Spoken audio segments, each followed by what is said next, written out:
quick, Bethesda apparently has been responding to people who have been leaving Oh, negative comments on yeah.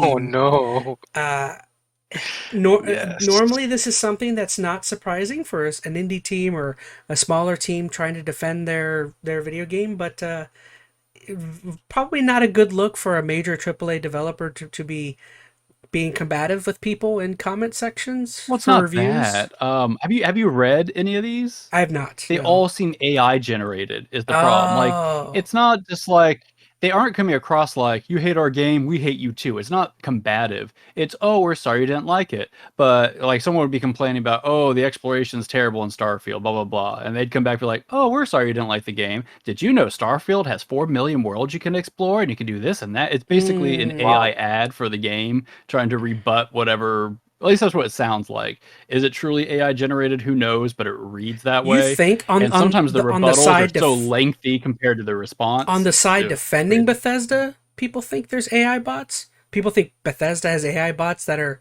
arguing with people. Is that No, it looks like the community team, instead of responding naturally to these that's what I mean on complaints, Bethesda's side? Yeah. yeah, they went on ChatGPT or whatever and prompted it with the whatever the critique was and spit it back out with a bunch of PR nonsense. It just comes across kind of tone deaf PR or whatever. And to be fair, I mean, if they went the other direction, it would have been like argumentative with the fan base. That would have been even worse. But this is just kind of like, honestly, it's a bunch of nothingness. Like, it's not going to make a big difference. None of the responses really are going to To be impact anything. fair, It's just an odd look. Bethesda is in an odd position. You have two consecutive releases, Redfall and Starfield, that Starfield, while not critically, totally panned, it received pretty decent reviews. The problem is, though, is they've been, there was another article of them talking about how concurrent retention or people that are currently playing the game is like plummeted after the Hmm. first like month or so. So it's like Bethesda's. I'm assuming shareholders and stuff are probably not like super happy with them or Daddy Xbox, whatever. I don't know.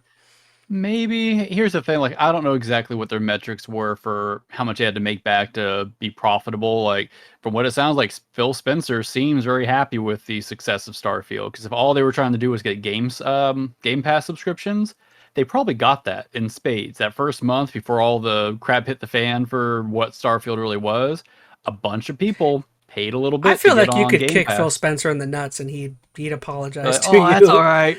I'm sorry. Oh, That's a good one, man. oh, you got a strong kick there. Maybe. Maybe.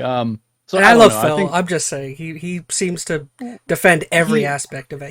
It's his I'm not company. gonna say I love Phil. He's the CEO, or not, I Yeah. mean, not CEO. He's, exec doing his thing, which fair enough.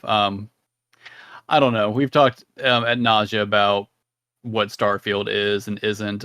I think the bigger issue here is more the trend on what to expect for Bethesda future games. I think it pulled the wool off of people's eyes a lot for where Bethesda's at as a game studio. People were thinking that 76 was just a misstep. It was maybe it was rushed. Maybe it was they shouldn't be working on a live service. Redfall was clearly not supported the way it should have been, et cetera, et cetera. This is the first game that didn't have any of those issues from the Bethesda team, and it's just not doing well, which makes you really pull into question their game design kind of perspective, or I was going to say this.